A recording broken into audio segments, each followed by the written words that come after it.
ماشی ما حق ماست ما حق خود را میخواهیم. ماشی ما حق ماست ما حق خود را میخواهیم. مرگ بر فساد اداری. مرگ بر فساد اداری. مرگ بر فساد اداری. مرگ بر فساد اداری.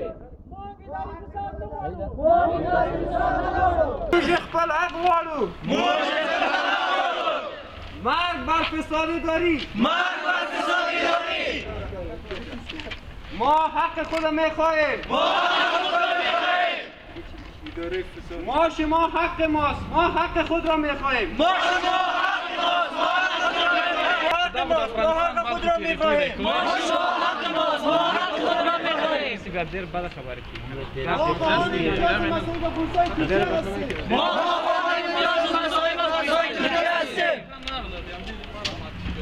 ماشی ما حق ماست ما حق خود را میخواهیم. ما شما حق ماست ما حق خود را میخواهیم.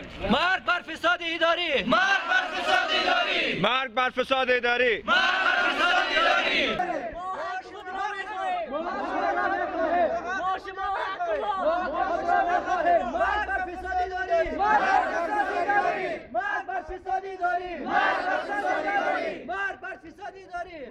به نام خدا ما محصلین دور اول دوم و سوم بورس‌های دولت جمهوری اسلامی افغانستان در کشور ترکیه هستیم.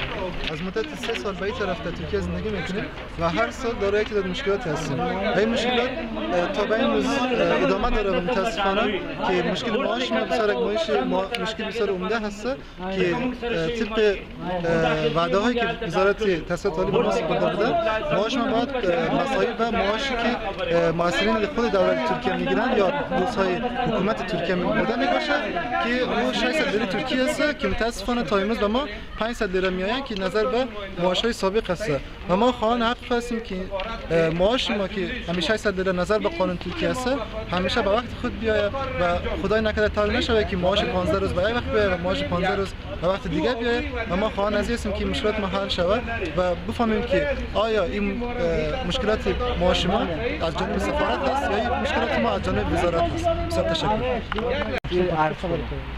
موږ څه شي لپاره غواړو یو زموږ معاشات چې کوم پروتوکول افغانستان امضا کړی د افغانستان حکومت د ترکیې د حکومت سره پر څه اساس پر دې امضا کړی چې کوم چې یو په هر اساس خپل محصل ته مثلا زموږ د افغانستان بورسیه ورکړ آنلاین یا خپل محصل ته ورکړي هغه باید موږ ته راکړي چې 1500 مخکې کال اول کال چې راغلی دوم کال 1500 چې موږ 1500 تر اوسه اخو اما ساش کال 2015 کال دا تللی 600 ته چې موږ ته هغه هغه 600 کې 1500 2.5 یا راستوري بیا 2.5 راستوري دا خو یو موږ د خپل حق 600 غواړو ساش کال څخه ا 1500 چې تللی دا یو مېش 1500 دا خو یو خلاص او دوم موږ محصل یو زه خپل پوهنتون کې د اوتو یم بعضې دي په اجتفا کې دي په دا مرکز کې چې کوم پوهنتون کې استادان یعنې الوکا نه دی چې درس شروع شي یوه ورځ هم چې لا زره ډالر هم دلته ورکړي نه راځي چې درس یې دی هلته چې ورته لامه ته 1.9 ویسي طرف دلې موږ دلته راسو وایي ستا ورته لامه ته 2 کښته سوې ده موږ تا د پارچارکو ولي درس نه وایي څنګه درس نه وایي دې پوهنتون کې راغلی یم د سرپل ولایت نه اوتو پوهنتون ته اچولم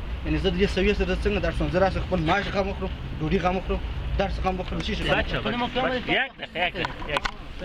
وقتی که آمدین $1 چند؟ 1.80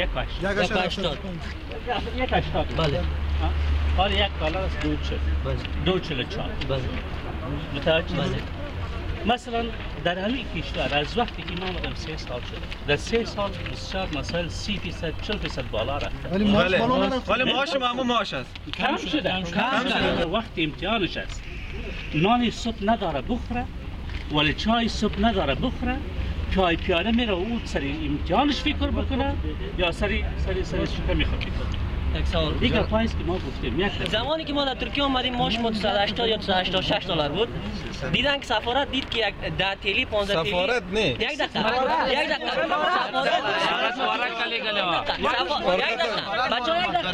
سفارت دید که معاش ما 5 تیلی یا 10 تیلی از بورس‌های ترکیه زیاد میشه مکتوب نوشته کرد بورس ما کم شد 500 تیلی شد مگم یک سال یکیم سال که میشه معاش بورس‌های ترکیه 500 شده چرا سفارت مکتوب نوشته سال پیش 500 بود چرا مکتوب نشدن میکنه سفارت.